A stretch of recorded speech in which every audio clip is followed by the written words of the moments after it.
Hello geeks and geekettes. As always, thanks for joining me at the Cray station.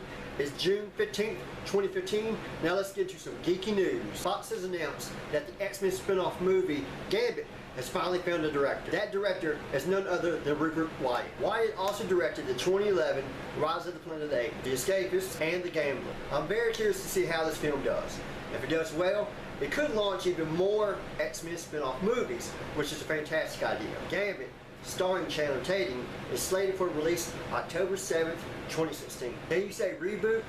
How about recalibration? Dimension Films and Trancas International Film have announced that production of a new Halloween movie will start in July. Now this is but more of a recalibration.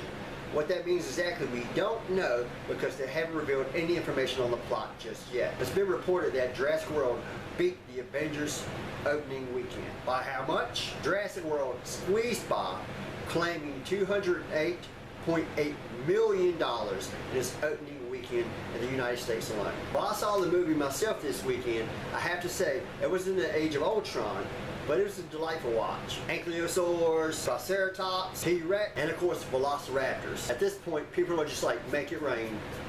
Now let's focus on some Star Wars. Star Wars Anthology, Rogue One to be exact. Variety reports that none other than Forrest Whitaker is in negotiations to join the Gareth Edwards directed movie. However, there is no word out as to what his role would be in this movie.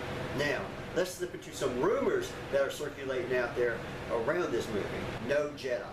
As of right now, nothing's to be said about the Force users being in this movie. And a personal favorite of mine is the stormtroopers in the film are going to be wearing the same armor as they did in the original trilogy. Yes! Rogue One will feature lots of alien life, new aliens, and new robots. This film is said to feature X-Wings, Y-Wings, AT-STs, and the always impressive AT-AT. It's implied that at least some of this film will take place on Yavin 4, which is notorious in Star Wars history. A new droid will be revealed in this movie as part of the band of rebels trying to get the Death Star plans. And lastly, one of the stars of the film, Felicity Jones, has been seen dressed as a rebel soldier.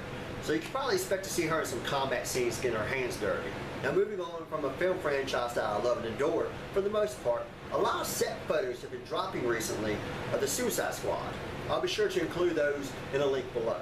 Still not impressed. Now let's move on to some comments. There's always been a little bit of a debate about Harley Quinn's relationship with Poison Ivy. Jimmy Palmiotti and Amanda Conner kind of tackled that head on in a recent Q&A session via Twitter. When asked about the relationship between Harley and Poison Ivy, the creative team said that yes, they are girlfriends without the jealousy of monogamy. They also tweeted that they love the fact that Ivy and Harley are the best friends ever. When the dynamic creative team was asked if the Ivy-Harley relationship would always get swept underneath the rug, Palmiotti said that when Harley falls in love, she falls hard and loyally, no matter who they are. Of course, for the people that shit Ivy and Harley, guilty. This is probably the closest to a canon event they're going to get. Now let's talk the end of an era. Nathan Drake has been running and gunning since 2007. However, there are rumors swirling around that the next game to drop the Uncharted franchise, A Thief's End, will be the last time we see Mr. Nathan Drake. I, along with all the other fans of this beloved franchise, am very curious to see what's going to happen in Drake's final adventure. Well, that wraps it up for today. Until next time, remember to stay geeky.